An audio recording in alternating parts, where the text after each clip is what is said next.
kutembea nalo mwaka huu linatoka kitabu cha Wakolosai sura ya 2. Naomba tufungue wote kwa pamoja. Wakolosai sura ya 2 na mstari wa 7.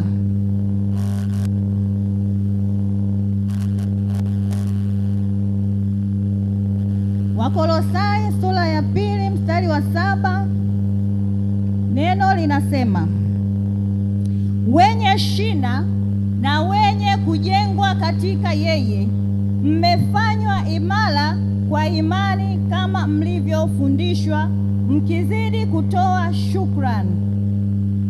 Wenye shina na wenye kujengwa katika yeye, mmefanywa imara kwa imani kama mlivyofundishwa, mkizidi kutoa shukrani. Hili ndilo neno ambalo tunakwenda kutembea nalo mwaka mzima kuanzia sasa hivi. Bwana Yesu asifiwe. Haleluya.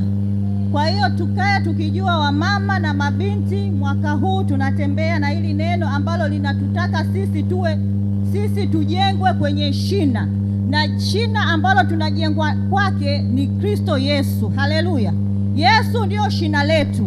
Huyu shina sisi tukiwa mizizi na matawi tumekaa katika shina lake, inamaanisha ya kwamba hakuna kitu kitakachoweza kututetelesha, au dhoruba ikija, upepo uje wa aina gani, hauwezi kututoa kwenye shina. Haleluya. Kwa hiyo inabidi tusimame katika misingi ambayo Mungu ametuwekea kwetu. Sasa kwa wote tunakwenda kujifunza somo ambalo linasema kumtegemea Mungu. Hii ni kwa wote. Ile ilikuwa ni kwa ajili ya wamama na mabinti, ndio wanatembea na ile neno Kolosai sura ya 2 mstari wa 7 peke yao, lakini kwa kanisa wote kwa ujumla tunakwenda kujifunza neno linalosema kumtegemea Mungu. Bwana Yesu asifiwe. Haleluya. Tufungue Yeremia sura ya 17 mstari kuanzia wa 5.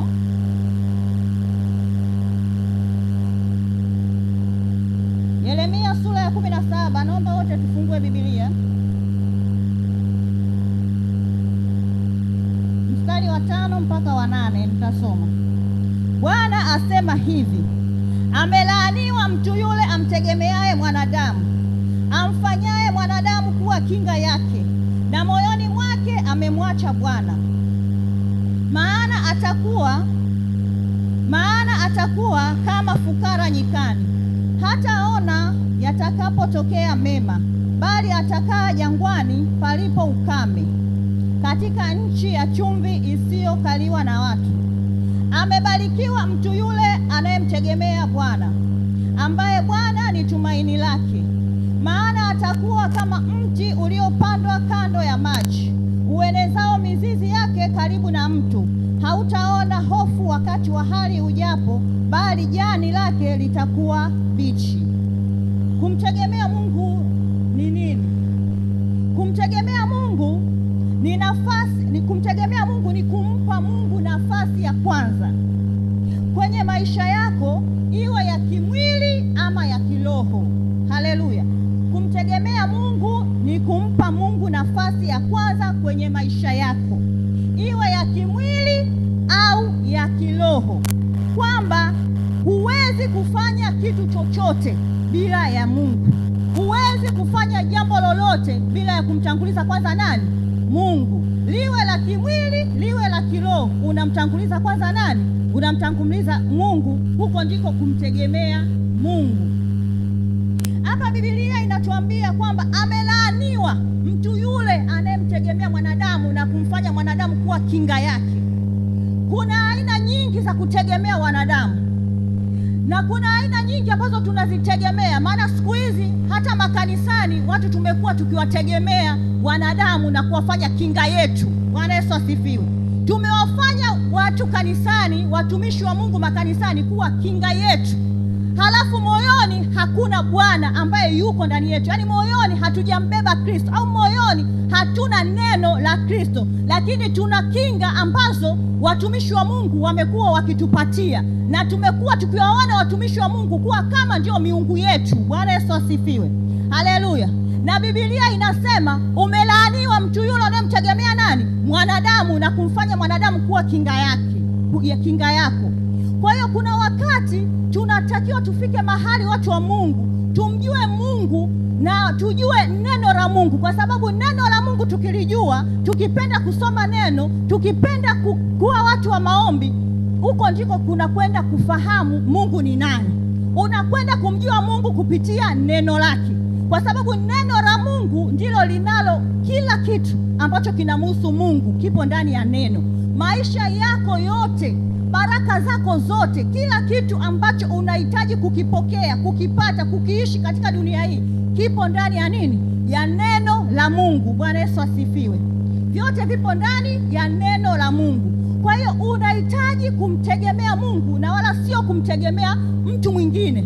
Kuna watu wanakuja makanisani lakini wanategemea waganga, wanategemea mizimu, wanategemea nguvu ya mafuta ya upako, wanategemea picha za watumishi, za manabii, wanategemea majina ya manabii, wanakwenda wanabandika majumbani mwao. Hawaombi, hawasomi neno, lakini wao wanategemea nini? Wanategemea kinga ambazo Mungu anasema umelaaniwa. Haleluya. Tunahitaji kuamka. Wakati huu kanisa liko kwenye kipindi kibaya sana. Kanisa sasa hivi limevamiwa na vitu vingi vya ajabu. Kanisa sasa hivi limevamiwa na shetani. Nguvu kubwa sana wanaitumia watu makanisani kwa ajili ya kuharibu, kupotosha uhalisia wa neno la Mungu. Bwana Yesu asifiwe. Watu sasa hivi tumeacha kumwangalia Yesu. Tumeacha kutumia jina la Yesu sasa hivi. Tumeanza kutumia jina la mafuta. Tumeanza kutumia jina la keki. Tumeanza kutumia jina la mawe. Tumeanza kutumia jina la fimbo. Tunaacha kumtumia Yesu Kristo ambaye tunaambiwa kwa yeye ndiko tunapata wokovu. Kwa yeye ndiko tunaokolewa. Kwa yeye ndiko kuna kuhuishwa. Kwa yeye ndiko kuna uzima wa milele. Haleluya. Uzima wa milele tunaupata kupitia Yesu Kristo, kwa sababu yeye ndiye aliyekuja kuanzisha kazi katika dunia hii. Yeye alishuka, aliacha enzi yake kwa ajili ya kututafuta sisi ili tuweze kuwa pamoja na yeye. Maana alipoondoka hapa Yesu alikwenda kutuandalia nini? Makao. Alisema ya kwamba ninapokwenda mimi na kuandalia makao, nitakapokaa mimi na nyinyi pia nataka mfanye nini? Muwepo mahali hapo. Lakini watu wa Mungu tumeacha kumtegemea na kumtafuta Yesu. Sasa hivi hatuingii makanisani kwa ajili ya kumtafuta Yesu. Hatuingii makanisani kwa ajili ya kumtafuta Mungu. Hatuingii makanisani kwa ajili ya kumtafuta Roho Mtakatifu, lakini tunaingia makanisani kwa ajili ya kutafuta miujiza. Tunaingia makanisani kwa ajili ya kupata vitu. Tunataka tufanikiwe, na sisi ni wavivu. Haleluya. Tumekuwa ni wavivu. Tena uvivu wetu ni uvivu wa kusoma neno. Tena uvivu wetu ni uvivu wa kufanya maombi. Sisi hatutaki kuomba. Sisi hatutaki kufanya hatutaki kusoma neno. Hatutaki kuamka usiku wa manane kufanya maombi. Lakini tunachokitaka sisi wanadamu ni kwamba tukiingia kanisani, tukienda kwa nabii yule, tukienda kwa mtume yule, akienda kunipa mafuta, haijalishi nitayanunua kwa shilingi ngapi. Mtu huko lazi kutoa 10,000, kutoa 50,000 kwa ajili ya kupata mafuta na keki, kwa ajili ya kupata mawe, alafu unayachukua unakwenda kutembea na kwenye begi. Biasharani mwako unafungua duka, unaenda ofisini, unayatanguliza mafuta. Lakini mwenye mafuta, mwenye alianzisha neno mafuta, aliyeyabeba mafuta, unamwacha pembeni, unamweka nje ya mlango wako. Alafu bado unategemea kwamba Mungu atakuinua, kwamba Mungu atakufanikisha, kwamba Mungu atakubariki. Bado unategemea Mungu akuinue, akuone, familia yako inuke. Kwa sababu gani? Unategemea mafuta, unategemea mtume fulani, unategemea nabii fulani. Mungu alituita ili sisi tuwe watu wa kumwabudu. Alituita duniani ili sisi tuwe watu wa kufanya nini? Wa kumwabudu, watu wa kumsifu. Anatafuta Mungu mtu aliyepondeka. Mungu anatafuta, yuko mbinguni, anajiuliza, hivi nitampata wapi mtu huyu aliyepondeka moyo? Mtu huyu aliyeamua kufa kwa ajili yangu, mtu huyu aliyeamua kunitafuta usiku na mchana. Mungu anatutafuta ndani ya kanisa, lakini kila kituangalia anatuona tumebeba mafuta. Kila kituangalia, mafuta sio mabaya, ni mazuri, lakini inategemea mafuta unayatumiaje. Inategemea mafuta unayatumiaje. Mungu anakutafuta. mtu yule ambaye utaamua kabisa kutoka moyoni mwako kuacha usingizi na kuanza kumtafuta yeye. Bwana Yesu asifiwe. Haleluya. Tunahitaji wanawake, tunahitaji wanaume, tunahitaji vijana, mabinti wa kike, kwamba kuanza sasa tuamue kumtafuta Mungu. Hii dunia imetekewa, utandawazi, teknolojia imeteka dunia, imeharibu dunia. Unaona sasa hivi jinsi gani ilivyokuwa, watu hawana hofu na Mungu. Unasikia tu mke amefumania mume, amerudi nyumbani kamuua, kamchoma moto.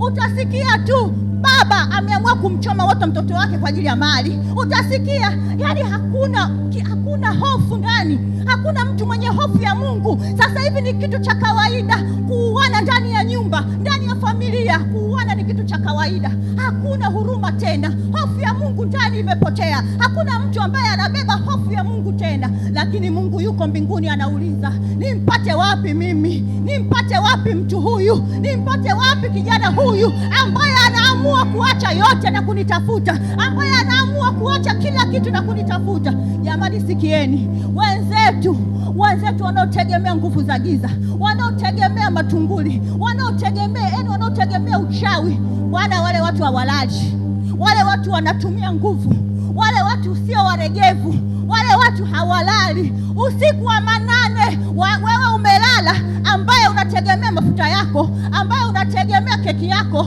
ambayo unaopewa huko. I say, wenzako wakati wewe unategemea keki, yeye anakuja usiku wa manane, anakukalia, anakupindua kitandani kwako, kwenye kitanda chako futi 6 kwa 6, lakini bado anakuja anakupindua, na akikupindua, kesho ukiamka maisha yako yote yameharibika. Yes. Usiku ukiamka asubuhi maisha yako yote yameharibika usiku. Unaanza kutafuta mchawi ni nani. Aise, mchawi ulikuwa wewe mwenyewe. Amen. Kwa sababu muda ule ambao ulitakiwa kulala, ulitakiwa kuamka na kuomba, wewe umelala. Amekuja adui, amepanda magugu ndani yako. Yani tuombe. Mungu muweza wa yote yuko anakutafuta. Amen. Yupo anatutaka. Amen. Yupo anatuhitaji. Anataka kukuona. Yes. Wala PCA ukiamka na kusema, Mungu unatafuta, mimi niko hapa, niko tayari Jehova, niko tayari Mungu wangu, ninakutegemea peke yako kwenye maisha haya Jehova. Ni sina mwingine Baba, bali ninakuangalia wewe. Kazini kwako ukienda, wewe unaanza na Mungu. Yes. Ukiwa nyumbani kwako, wewe unaanza na Mungu. Yes. Ukiwa shuleni kwako, wewe unaanza na Mungu. Yes. Ukiwa kwenye biashara yako, wewe unaanza na Mungu. Yes. Utakapokuwa mtu wa kwanza na Mungu na kumtegemea Mungu wakati wote, na kuambia mafanikio kwenye familia yako utayaona. Amen. Mafanikio kwenye ndoa yako utayaona. Amani kwenye ndoa yako utaiona. Yes. Upendo kwenye ndoa yako utaiona. Amen. Amani kwenye familia yako utaiona. Ninakwambia hata shuleni kwenye masomo yako utaona ukiinuka. Utaona kufanikiwa. Yes. Kwenye kazi zako utaona. Amen. Mungu akikuinua, Mungu akikufanikisha, utaona kila kitu chako kinaendelea, kila kitu chako kinawezekana. Yes. Kwa sababu gani? Mtu mmoja ameamua kumfuata Mungu. Mtu mmoja ameamua kuacha usingizi. Yes. Mtu mmoja ameamua kukaa ndani kwake Jehova. Rashatakarabasayana. Ninakwambia mtu wa Mungu, tafuta muda. Usiwe mtu wa kuomba kanisani tu. Usiwe mtu wa kuja Jumapili kuomba kanisani tu. Na wakati mwingine unapokuja kanisani kuomba, sio kwamba unaomba wewe, unakuja kuombewa. Hapana ndugu yangu, maisha ya mbinguni hayaingii watu wavivu. Mbinguni kunaingia na watu wenye nguvu. Mbinguni inatekwa na watu wenye nguvu. Watu walegevu mbinguni hawaingii. Yes. Kwa sababu katika ufalme wa Mungu hakuna mtu aliyelala. Ukiangalia matendo, ukija kuangalia shuhuda za watu wote kwenye Biblia, hakuna mtu aliyekuwa amelegea, hakuna mtu aliyekuwa amelala. Yes. Hakuna mtu aliyekuwa amesinzia. Kila mtu alikuwa akimtafuta Mungu, alikuwa akimlingana Mungu. Wenzetu walikuwa wanakwenda milimani, walikuwa wanalala, wanavaa magunia. Lakini sisi, nikwambie, utaangalia nguo yako, utaangalia wigi lako, utaangalia yako. Lakini nakwambia, kuna kuvaa magunia. Yes. Kuna kuvaa magunia kwenye kumtafuta. Yes. Mungu. Kuna kumlingana Mungu kwenye magunia. Kuna kugaragara mbele za Mungu. Yes. nakwambia wakati ukifika, ukiwa kweli kwenye hali ya kumtafuta Mungu, nakwambia mtu wa Mungu, huwezi kuangalia mazingira yanasema nini, huwezi kuangalia mazingira yanakwambia kitu gani, huwezi kuangalia mazingira yako yanasemaje, bali utaangalia wakati wa Mungu, utaangalia wakati wa Mungu, utaangalia Roho Mtakatifu ambaye umembeba ndani yako anakuamuru kufanya nini wakati huo. Lakini sisi watu wa Mungu tumeamua kumzimisha Roho Mtakatifu. Anaposema fanya hiki, unamwambia Roho Mtakatifu, wewe nini? Kwani uoni hapo kuna watu wengi? Uoni hapo kuna watu wengi wataka niaibike nikigaragara? Nakwambia mbinguni kunaingia watu ambao wamejikana. Mbinguni kunaingia watu walioamua kuacha vyote. Mbinguni kunaingia watu ambao hawaangalii nguo zao, pesa zao, mali zao. Mbinguni kunaingia watu ambao wanasema Mungu niko hapa, Mungu nimepondekea hapa, Mungu niko huku, Mungu nimejifunika hapa Baba, nimevaa magunia hapa, unaniona. Moyo moyo moyo moyo moyo ulio tayari, moyo moyo moyo wa unyenyekevu, moyo moyo wa unyenyekevu, moyo wa kushuka, moyo wa kuporomoka mbele za Mungu. Mungu anamtafuta mtu huyu. Ampate wapi? Anauliza swali. Ampate wapi? Kwenye kanisa la PCA anauliza swali. Ampate wapi? Haleluya. Tukiamua, nakwambia, kama kweli tukiamua majumbani mwetu kutenga muda wa kusema, mimi siku ya Jumatatu, siku ya Jumanne, siku ya Jumatano hadi Ijumaa, Jumamosi na Jumapili, saa 7 usiku utakuwa muda wangu, saa 6 usiku utakuwa muda wangu wa kukaa na Mungu, saa 11 utakuwa ndo muda wangu, saa 12 muda wangu wa kukaa na Mungu. I say, ukifanya hivyo, ukiamua kuweka muda na Mungu, malaika wa Mungu watakuwa wakati huo wote wanakuangalia. Amen. Wote wanakushughulikia, wote wanashughulika na mambo yako. Haleluya. Tunahitaji Mungu atusaidie. Tunahitaji Mungu atubariki. Tunahitaji Mungu atufunike, atuinue. Tutainukaje kama tunalala usiku? Tutainukaje kama hatuna muda na Mungu majumbani mwetu? Tutainukaje? Haiwezekani. Kuna kipindi niliwahi kupitia kwenye depression. Depression hiyo ilinisumbua sana, lakini watu walikuwa wakiniangalia wananiona mimi niko sawa.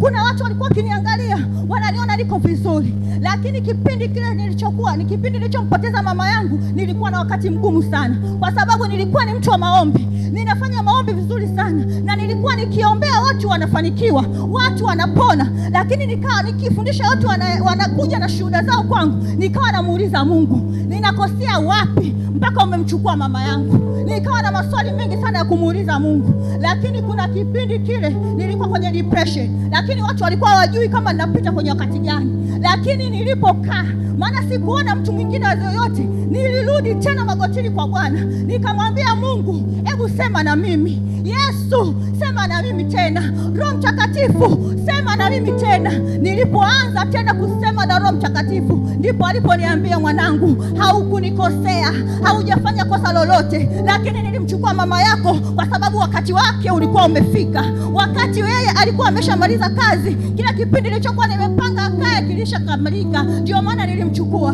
Kwa hiyo ninarudisha amani ya moyo ndani yako. Endelea kunitumikia, nyanyuka, inuka, endelea, nafanya kazi yangu, usinyamaze. Yani nilipokaa nilikuwa nikifanya maombi. Ninakwambia mtu wa Mungu, nisingekuwa mtu wa kuomba, nisingekuwa mtu wa kufanya maombi nyumbani kwenye chumba changu cha siri, nisingekuwa mtu wa kuingia kwenye chumba cha siri, nakwambia mpaka leo hii nisingekuwa nimenyanyuka, nisingekuwa nasimama, nisingekuwa naendelea na kufanya kazi ya Mungu, na nisingeweza kukata tamaa. Haleluya. Lakini kama wewe sio mtu wa kufanya maombi, sio mtu wa kuingia kwenye chumba cha siri, nakwambia hali kama hizi zikikukuta, utakuwa mtu wa kwenda ICU, utakuwa mtu, yani utakuwa marehemu haraka, kwa sababu depression sio kitu kizuri. Ukipatwa na depression ni hatari. Haleluya. Depression sio nzuri. Depression inamchukua mtu wakati huo huo. Haleluya. Lakini ukiwa na neema ya Mungu, ukiwa na nguvu ya Mungu, ukiwa unamlingana Mungu, neno la Mungu likiwa ndani yako, nakwambia kuna vitu vingine Roho wa Mungu mwenyewe ndo anakuepusha navyo. Kuna vitu vingine Roho wa Mungu anakuepusha na majanga. Kuna mahali unapita, unajua watumishi wa Mungu, kuna watu kuna sehemu unapita, watu wanakuumiza, watu wanakunyoshia vidole, wanakusema vibaya, wanakutukana, yani watu hawakuoni, wanakudharau. Lakini nikwambie mtu wa Mungu, yale vitu vikifanyika namna hiyo, wewe ni mwanadamu unaumia. Lakini kama Mungu hayupo ndani yako, kama neno halipo ndani yako, nakwambia unapiga mweleka moja kwa moja. Unapiga mweleka moja kwa moja. Lakini ukiwa na Yesu ndani yako, ukiwa na Roho Mtakatifu ambaye anakuinua na kukutia nguvu, anamuisha mtu wako ndani, ukiwa naye, nakwambia mtu wa Mungu, oh haleluya, utaiona neema ikitenda, utaona uweza ukifanya, utaona, nakwambia utainuka, utolala, hautosinzia. Wewe mtu wa Mungu, neema ya Mungu itakubeba. Neema ya Mungu inabeba. Neema ya Mungu inabeba. Inainua neema ya Mungu. Inawezesha na inahuisha mtu wako ndani. Haleluya. Haleluya. Bali tunahitaji kumtegemea nani? Mungu. Mapito kila mtu anapita kwenye dunia hii. Kila mwanadamu aliye na Kristo, aliyembeba Kristo, lazima apite kwenye mapito. Uliyembeba Kristo lazima upite kwenye mapito. Changamoto zitakuwepo, kwa sababu ukiwa kwenye changamoto ndipo unapopata kipimo chako. Mungu anakupima mule mule. Bwana Yesu asifiwe. Kwamba je, utaniacha ama ndio yule utakwenda usiku wa manane? Unaenda usiku wa manane, unavunja nazi njia panda. Unaenda usiku wa manane kuvunja nazi njia panda ili Mungu akuwezeshe. Haleluya. Acha usiku wa manane, sio usiku wa kuvunja nazi njia panda. Usiku wa manane ni usiku wa kusema, Mungu niko hapa, mwanao niko hapa Baba, mtoto wako niko hapa Jehova. Weka yaliyo ya kwako ndani yangu Baba, weka yaliyokuwa ya kwako ndani yangu Jehova. Baba, nipe kukutumikia. Baba, nipe kusudi niliweza kulifikia lile kusudi, ile hatima ulioiweka Baba, nataka kuifikia vizuri Baba. Nimalize mwendo wangu salama Jehova. Nahitaji kumaliza mwendo salama Mfalme. Usiku wa manane ni usiku wa kumwambia Mungu, nataka kumaliza mwendo salama. Nishike mkono Roho Mtakatifu, nishike mkono Bwana Yesu, ili niweze kufika, ili niweze kukaa pale uliposema unakwenda kuniandalia makao, ulipo wewe na mimi niwepo. Haleluya. Haleluya. Neno linatuambia tusipomtegemea Mungu tunalaaniwa, lakini tukimtegemea Mungu tunabarikiwa. Ukimtegemea Mungu, baraka zinafanya nini? Zinakufuata. Ukiamua kumtegemea Mungu, wewe hakuna siku utakayolala njaa. Daudi anasema hajawahi kuona mwenye haki akifanya nini? Akiona mtoto wake anafanya nini? Ameachwa. Hakuna siku ambayo Mungu anamwacha mtu mwenye haki. Hakuna siku anamwacha mtu mwenye haki. Mungu anafungua milango pasipokuwa, yaani anafungua njia pasipokuwa na njia. Anafungua milango iliyofungwa. Mlango huu ukifunga, Mungu anaufungua ule kule. Ukifungua huu, anafungua tena ule kule. Lakini anachokitaka kutoka kwako wewe ni imani yako kwake. Anataka umwamini yeye. Anataka usitoke kwenye imani yake. Anataka usimame mahali hapo hapo. Ukisimama hapo na yeye, hakuna kinachoweza kukuteteresha. Hauyumbishwi, nakwambia mtu wa Mungu. Utasimama na mambo yako yatakwenda na mambo yako yatanyooka. Oh, haleluya. Haleluya. Haleluya. Haleluya. Tukienda kwenye Wakolosai pale, tukirudi kwa Wakolosai, ule mstari wa 8 unasemaje? Tufungua Wakolosai haraka haraka hapo. Wakolosai sura ya 2 ule mstari wa 8.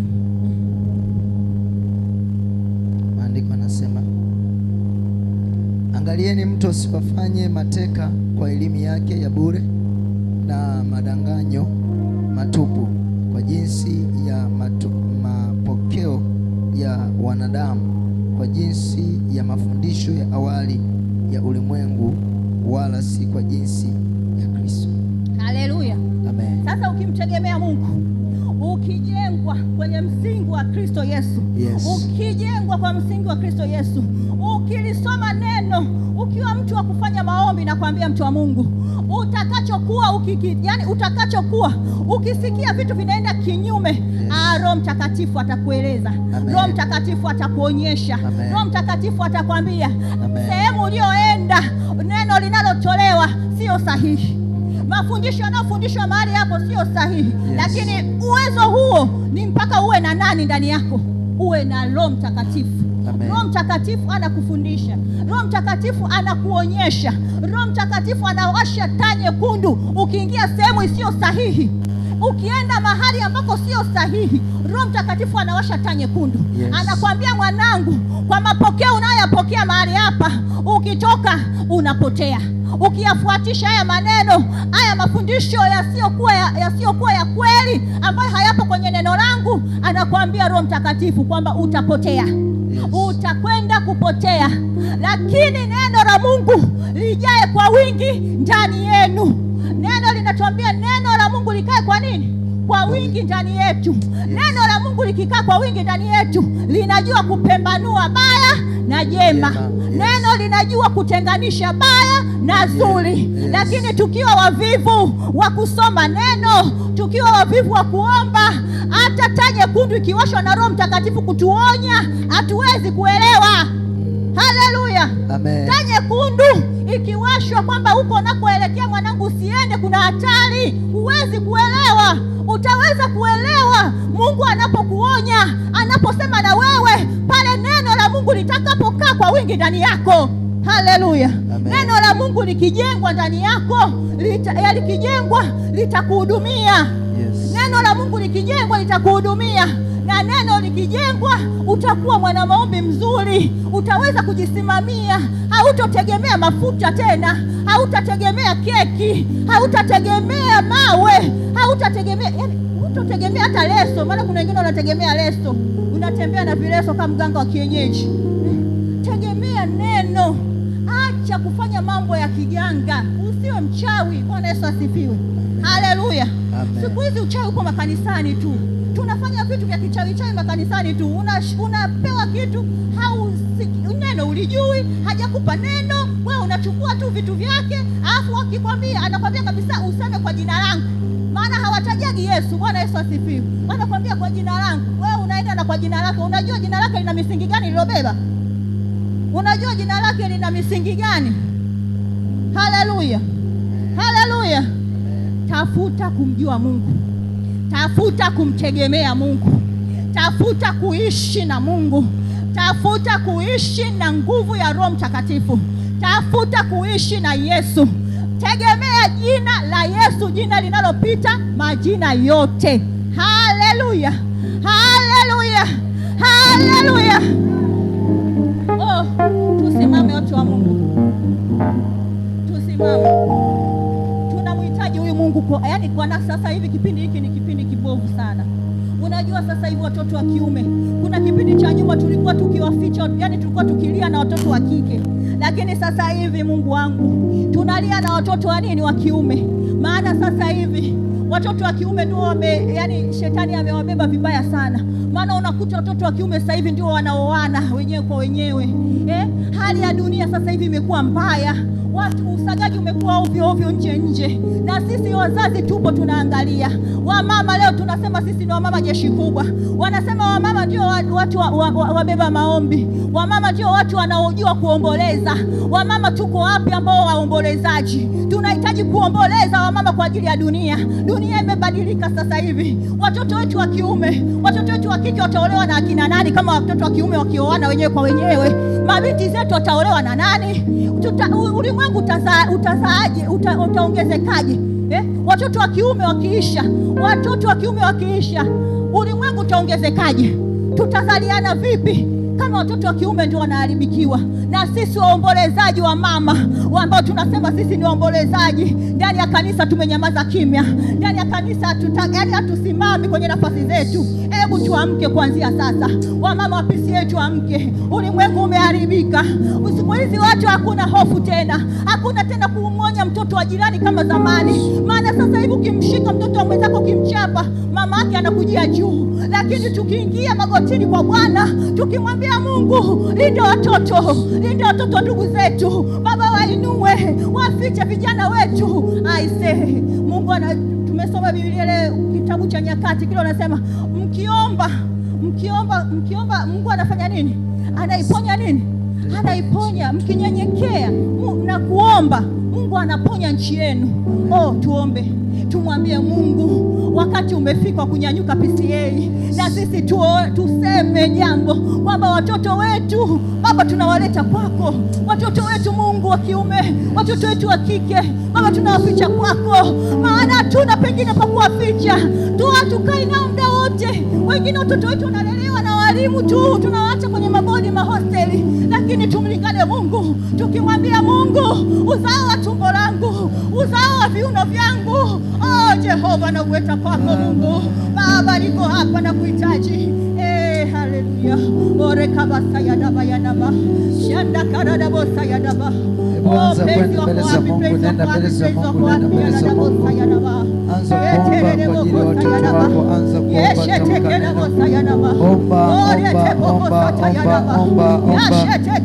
Usikae mama, usikae, kuomba kwa ajili ya watoto wako.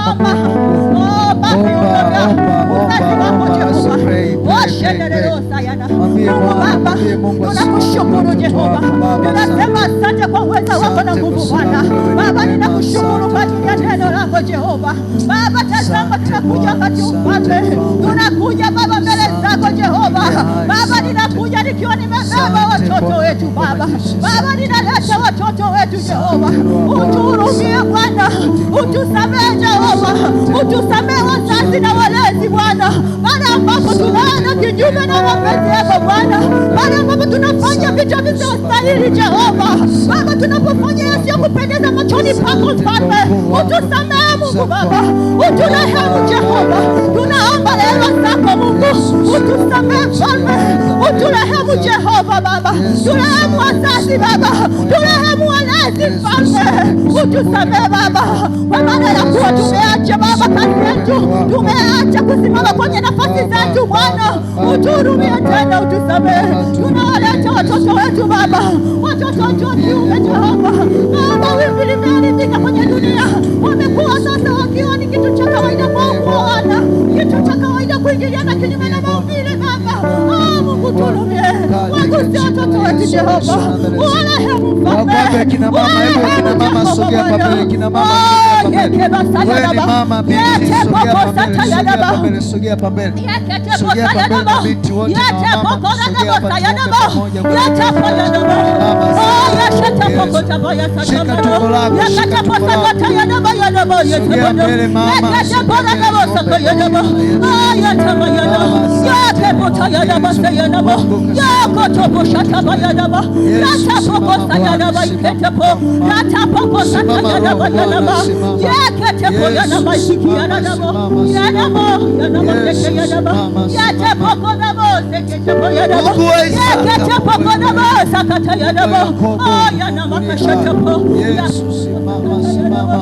Simama Bwana, simama mfalme amani, simama Yesu, simama. Ninaomba akina mama tusogea hapa mbele. Nimeongea Kiswahili kizuri. Akina mama na mabinti sogea hapa mbele, sogea hapa madhabahuni. Hebu omba. Unajua usiomba wakati huu, kuna wakati tutaomba. Hebu sogea hapa mbele tuomboleze kwa ajili ya watoto wetu. Sogea hapa madhabahuni. Unaweza kupiga magoti hapa madhabahuni, unaweza kusogea hapa madhabahuni ukapiga magoti. Omba kwa ajili ya watoto wako. Hebu omba kwa ajili ya watoto wako. Omba kwa ajili ya watoto wako. Omba kwa ajili ya watoto wako. Omba kwa ajili ya watoto wako. Omba kwa ajili ya watoto. Omba kwa ajili ya watoto. Omba kwa ajili ya watoto wako. Shika tumbo lako. Omba kwa ajili ya watoto wako, ya kwamba Mungu amekuchagua wewe usimame kwa nafasi kwa wakati huu kama huu. Bwana Mungu amekuchagua wewe kama mama usimame kwa wakati huu. Maandiko yanasema kumtegemea. Omba kwa ajili ya kizazi chako, omba kizazi chako, ombea watoto wako, ombea watoto wako. Mwambie Mungu asimame kwa ajili ya watoto wangu katika jina la Yesu Kristo wa Nazareti. Baba, ukasimame kwa ajili ya watoto wetu, Mungu wa Isaka, Mungu wa Ibrahimu, Isaka na Yakobo. Wewe Mungu uliyetuita, wewe Mungu uliye mwaminifu, wewe Mungu uliye mnyenyekevu, wewe Mungu ambaye unadumu, wewe Mungu ambaye unatawala nyakati zote, katika jina la Yesu Kristo, katika jina la Yesu Kristo, katika jina la Yesu Kristo. Baba, ni maombi yetu, ni maombi yetu, ni maombi yetu, ni maombi yetu, ni maombi yetu, ni maombi yetu.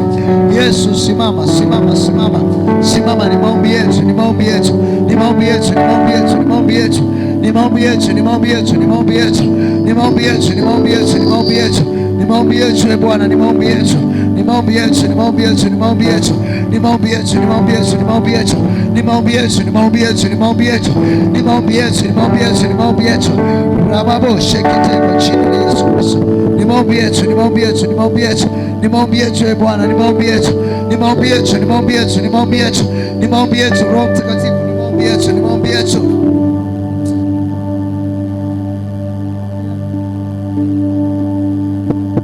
Endelea kuomba, endelea kuomba, endelea kuomba, endelea kuomba, endelea kuomba, endelea kuomba, endelea kuomba, endelea kuomba, endelea kuomba, endelea kuomba. Mama, omba, omba, omba kwa ajili ya watoto wako, omba kwa ajili ya watoto wako, omba kwa ajili ya watoto wako wa kike na wa kiume. Wa kike wakati ule tulikuwa tunawaficha mbali, lakini wakati huu ni watoto wetu wa kiume.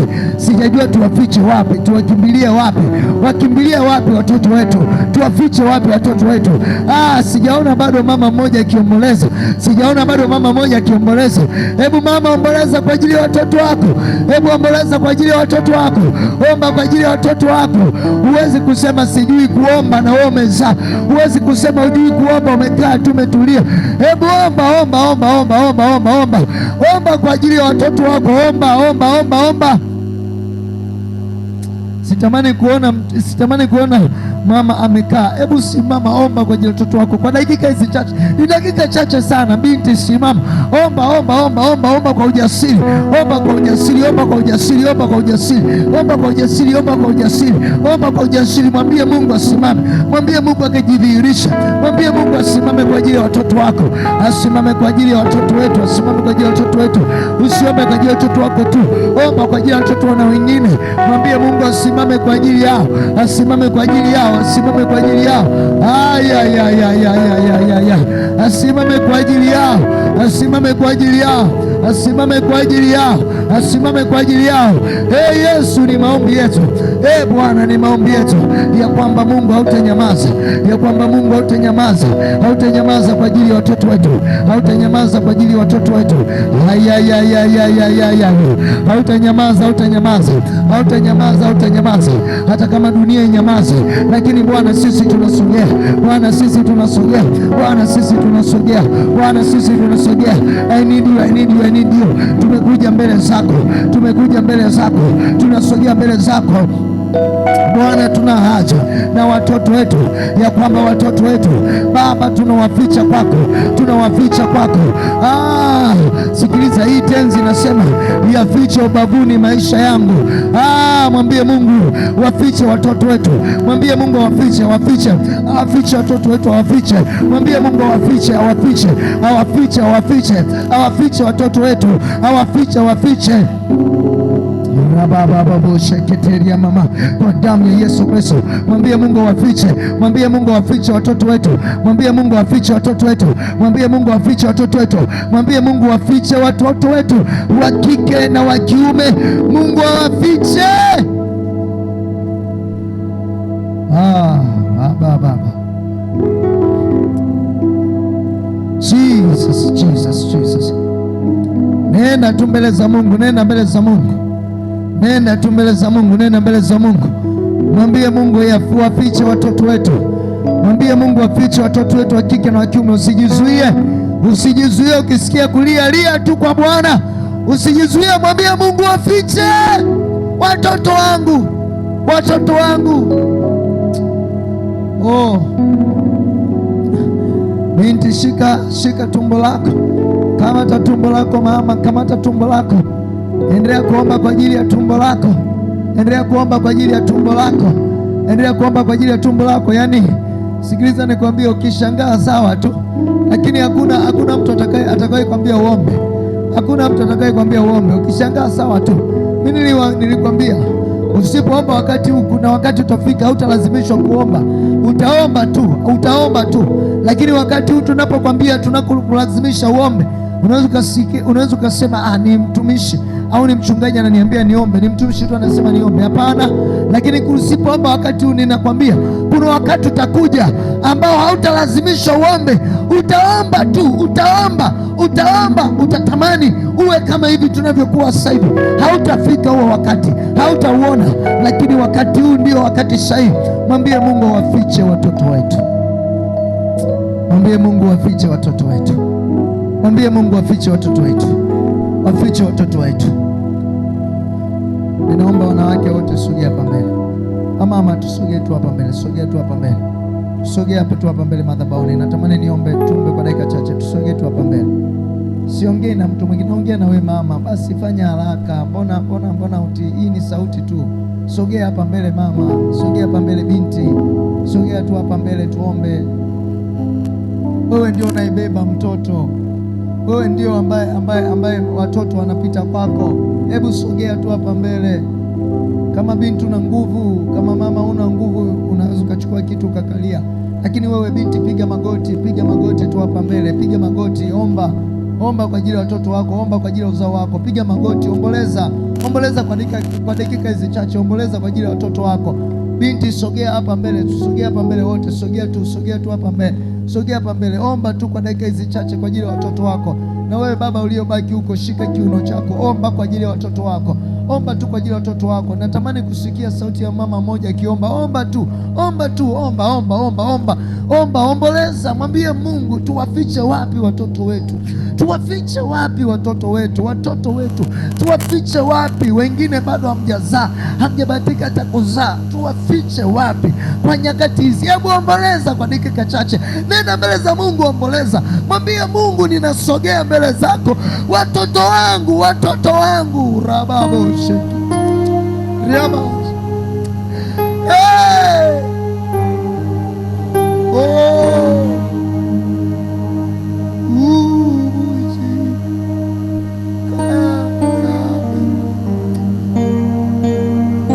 Mwambie Mungu, yafiche watoto wangu, wafiche watoto wangu. Omba kwa dakika hizi chache, omba. Mwambie Mungu, natamani watoto wangu uwafiche. Omba tu, omba. Omboleza kwa dakika hizi chache, omboleza. Mwambie Mungu, ninatamani watoto wangu uwafiche ubavuni mwako.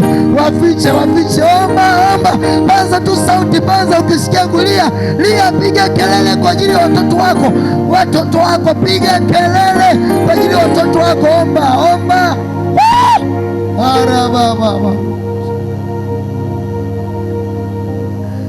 Yesu. Unajua Bwana,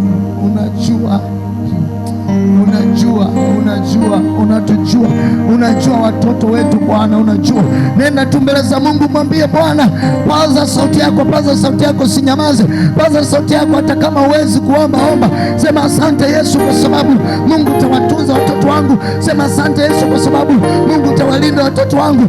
Sema asante Yesu kwa sababu Mungu utawahifadhi watoto wangu. Sema asante Yesu kwa sababu Mungu utawatetea na kuwapigania watoto wa kike na wa kiume. Omboleza kwa hizi chache, omboleza. Mwambie Mungu, ninasogea kwa ajili ya watoto wangu. Yesu, nifiche watoto wangu.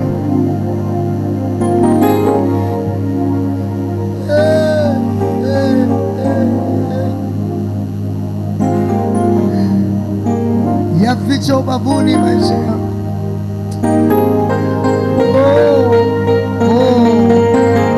Ya Baba,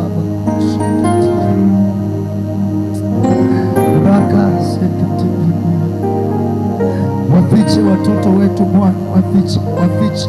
wafiche, wafiche, wafiche, wafiche, wafiche, wafiche, wafiche. Omboleza, omboleza, omboleza, omba, omba, omba, omba, omba, omba, omba, omba, omba, usinyamaze, usinyamaze mama, usinyamaze, usinyamaze, omba, omba, omba, omba. Hatufanye mchezo hapa. Tumekuja kwenye madhabahu hii tumwambie Mungu kwa ajili ya watoto wetu, tumwambie Mungu kwa ajili ya watoto wetu, na ndio maana tumesogea kwenye madhabahu hii. Hatujaja hapa ili tunyamaze tu. Tumekuja hapa, tumepiga magoti kwa ajili ya watoto wetu, ya kwamba Mungu atatulindia watoto wetu, ya kwamba Mungu atawahifadhi watoto wetu. Maandiko yanasema mwana mwenye hekima humfurahisha babaye, bali mwana mpumbavu ni mzigo. Wazazi wa mama, mnabebeshaga mizigo kwa sababu akiwa mjinga ni mzigo. Mwambie Mungu, nisaidie mtoto wangu, nisaidie mwanangu asije kawa mzigo kwenye dunia hii ya sasa. Madhabahu za giza zisiweze kuwashikilia watoto wetu, madhabahu za kuzimu, ulimwengu na dunia na utandawazi usije ukawameza watoto wetu.